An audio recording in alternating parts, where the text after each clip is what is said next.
بسم الله الرحمن الرحيم.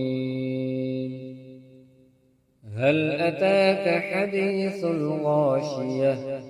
وجوه يومئذ خاشعة عاملة ناصبة تصلى نارا حامية تسقى من عين آنية ليس لهم طعام إلا من ضريع لا يسمن ولا يغني من جوع وجوه يومئذ ناعمة لسعيها راضية في جنة عالية لا تسمع فيها لاغية فيها عين جارية فيها سرر مرفوعة وأكواب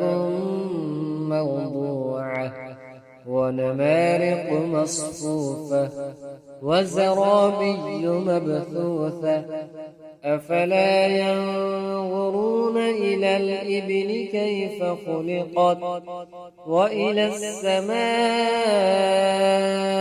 كيف رفعت وإلى الجبال كيف نصبت وإلى الأرض كيف سطحت فذكر إنما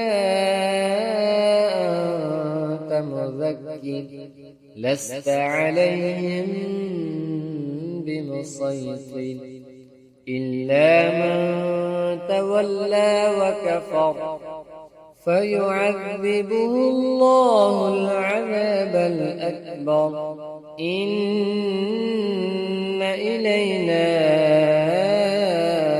إيابهم ثم إن علينا حسابهم.